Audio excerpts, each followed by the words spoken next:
Hold your breath. Do not blink. In 3 seconds, the color of a city will change, and nothing in Medina will feel ordinary again. The moon of Rabi al-Awwal rose like a silver boat on a dark river, and every rooftop in Medina seemed to have an extra heartbeat. Children leaned over railings to spot the crescent first. Mothers whispered salawat under their breath, and old men, who had seen many moons and many Rabi al-Awwals, still felt that familiar shiver that comes when the month of the beloved begins. Phones lifted, fingers pointed. Somewhere a muezzin, unable to wait for microphones, let his voice float up. Allahu Akbar. That was when the first voice cried from the courtyard. Look at the dome. Heads turned toward the Green Dome, Gunbad-e-Khazra, calm and storied, keeper of 1,000 dawns. At first, it looked like a trick of clouds, a strand of sunset wandering back to a stage it had already left. But the line of color grew, spreading like a blush across the base, faint, then clearer, then undeniably red. The crowd inhaled as one shared breath, and then the sound came, a quilt of gasps and praises stitched together. Allahu Akbar, Allahu Akbar. Guards tried to make neat lines where awe had made a storm. Pilgrims reached for their cameras and then lowered them, ashamed to reduce wonder to a rectangle of pixels. The courtyard filled in ripples, shopkeepers running from shutters, students in white thobes, taxi drivers, grandmothers with canes, cleaners in green uniforms who paused with their brooms mid-air, all looking up as the red traveled the curve of the dome like dawn moving across a globe. From certain angles it seemed to glow, from others it seemed to breathe. Inside, the carpets of the Rada felt softer, as if each thread had been asked to prepare for an honored guest. There was a fragrance rising, rose and oud, and something that had no name, something like the memory of the first time you heard Quran. People began to weep without knowing why. Between sobs, they sent salawat, wave upon wave, a sea answering a moon. Allahumma salli ala Muhammad wa ala ali Muhammad. What had begun as a curiosity became a gathering. What had begun as a rumor became a roar. News reached the governorate and surged higher. By the time the red had reached the crescent finial, a quiet convoy had already slipped through the night's arteries. Doors did not slam, sirens did not wail. The city of the Prophet prefers humility.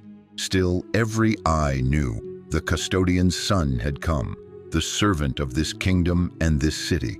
Mohammed bin Salman entered without spectacle, shoes removed, head lowered, lips moving with blessings.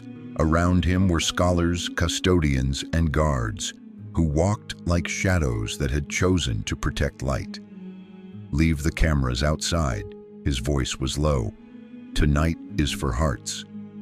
He stood at the line where the carpet changes, the place thousands call their small piece of paradise, and waited, palms open in the old posture of the poor. For a full minute, nothing moved except the tears on faces. Then the lamps dimmed the tiniest fraction, not darkness but the gentleness before dawn, and the fragrance lifted again, stronger. Some said the scent came from the minbar, others said from the pillars of the companions. A child tugged at his father's sleeve and whispered, "Baba, listen." At first there was only the hush of 1,000 bodies at attention. Then there was sound, so soft it felt like it began inside each person, like the heart had learned to speak. One voice reciting salawat, then a second folding into it, then a third, until the whole chamber hummed with a praise that did not come from any visible mouth. Outside, the dome remained red, not angry red, not the red of fire, but the deep rubescent color you see when you close your eyes against the sun. Some said later that it looked like the dome had taken on the color of love itself. When the wind shifted, the crescent above trembled and the red brightened. as if answering an instruction no one else could hear. "Bismillah," said Mohammed bin Salman, and took a step forward toward the enclosure where the green curtain hangs, embroidered with verses and blessings. He raised his hands once more. The scholars did likewise. The guards stepped back. Every breath in the chamber seemed to lean forward. It began with light that did not behave like light. A white shape appeared near the base of one pillar and grew without casting a harsh glare. It had edges like mist has edges, real enough to follow, soft enough to forgive. It spread in rays, not outward but upward, as though searching for the curve of the dome. Where it touched the stones, the Arabic script on the curtain gleamed, as if ink could suddenly remember it was born from stars. The light gathered itself into bands that crossed and crossed again, until they formed a simple phrase, visible to whoever stood right, not with the eye but with the heart, Muhammadun Rasulullah. It did not stay long. A miracle rarely lingers for those who want souvenirs, but it stayed long enough for silence to become a witness. A woman near the back clutched her chest and sobbed, then laughed, then lifted her cane high. She walked without it. The old Turkish uncle who had lost his hearing slowly reached for his ear and whispered to his grandson, "I can hear your tears." A boy known in his alley for a stutter opened his mouth to say, "Allahu," and finished his sentence cleanly, "Akbar," then shouted it again and again because the word tasted new. The prince pressed his hand to his face and wept the way a man weeps when the private world catches him in public. He looked at the scholars. They nodded, fear and rapture braided in their beards. "Close the gates for a moment," he instructed quietly, and the order traveled like a respectful wave. No one felt locked out. Everyone felt invited in. Inside that gathered stillness, a caretaker approached with trembling hands. "Your Highness," he whispered, "there is something else." He pointed downward to a part of the marble that looked no different from its brother stones. But when the light moved, that piece of stone glowed from within, as if a lamp were buried under the floor and wanted to greet a friend. The glow thickened like cream poured into tea. It rose in slender beams, not many, only 5, and they shaped themselves like an open palm, the old sign of protection, hovering for a moment over the people before dissolving back into the marble. Some later swore they smelled rain when it happened, although the night was dry. "Say your prayers," said Mohammed bin Salman, voice hoarse. "Do not chase the sign, answer it." So the Rauda became a sea again, and the waves were sujud. Forgiveness washed in ripples. Men apologized to brothers they had never met. Women lifted their hands and let go of grudges they had fed for years. A worker in a green uniform who had cleaned the same aisle for 11 years and had missed many prayers while earning his bread, placed his forehead to the same ground he had polished 1,000 times and whispered, "Ya Rab, let me be clean from inside too." Outside, the crowds swelled the way rivers swell after snow melts. The red on the dome served as a beacon. Pilgrims who had been heading to hotels drifted back like iron filings to a magnet. The chant of Allahu Akbar rose and fell, sometimes thunder, sometimes lullaby. A photographer tried to angle for the perfect shot and found his hands shaking so much that every picture blurred into a red-green smear. He lowered his camera and finally cried like a child. A street cat, the color of old dates, climbed a column and stared at the dome as if it had seen this before and could not remember when. As minutes passed, stories multiplied. A security officer who had not spoken to his estranged father in 12 years dialed his number without knowing he had done it. A scholar who feared death felt a calm that did not argue with him, but held him like a blanket.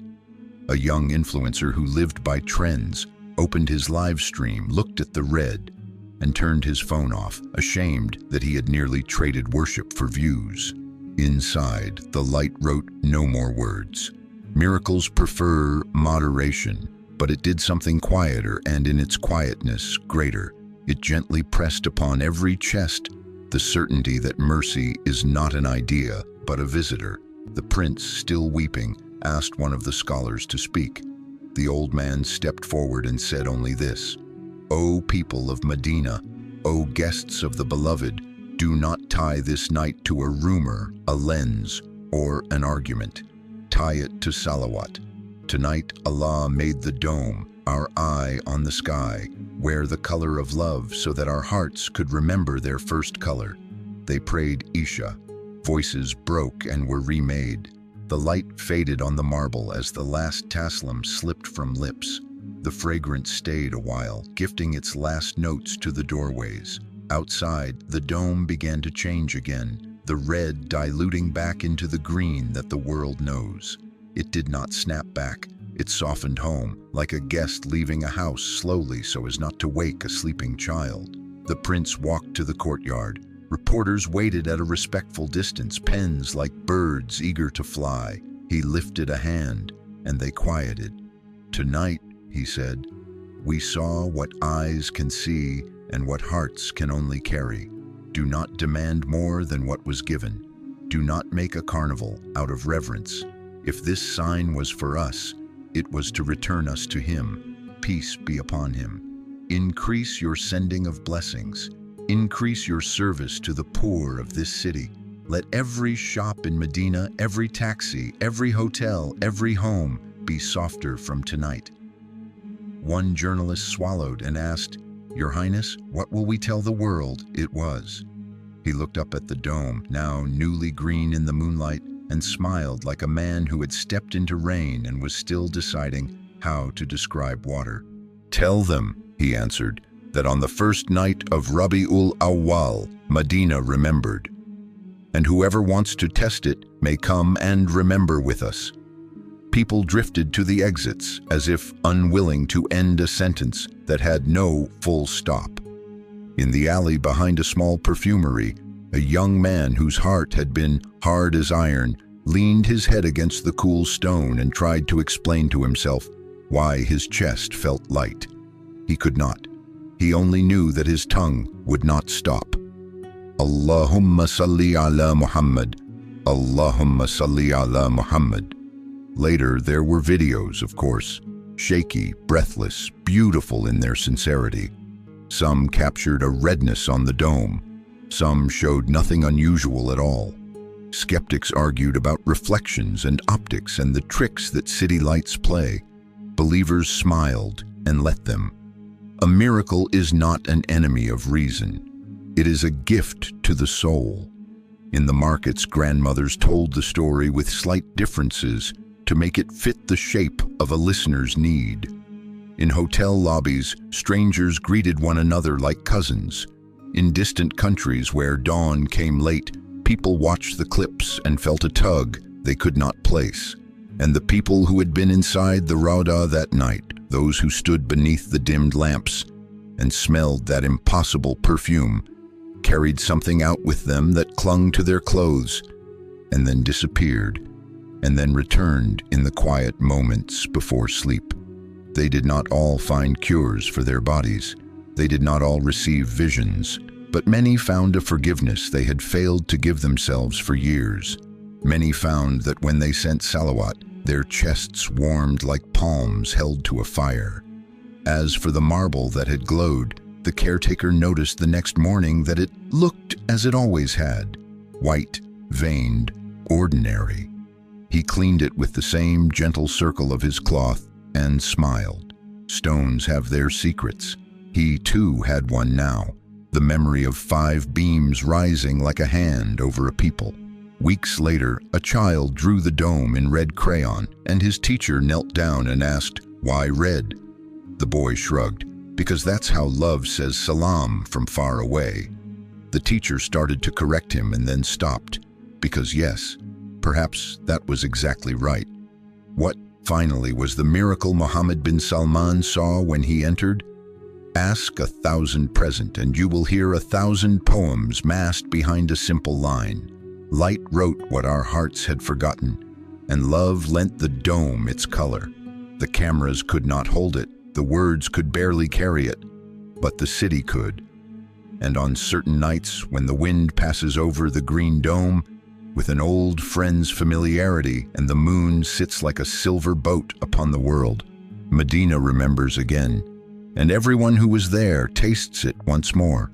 The moment a city blushed, the moment a people heard an invisible choir, the moment the month of the beloved opened not in calendars but in chests.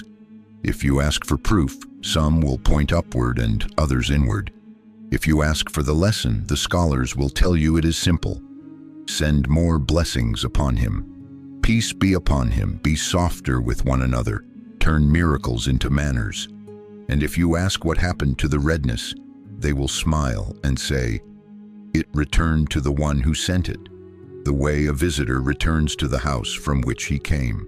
But the echo of that night remains, on tongues wet with salawat, in eyes that learn to weep again, and in a city that knows how to wear green by day and, when love commands, red by night.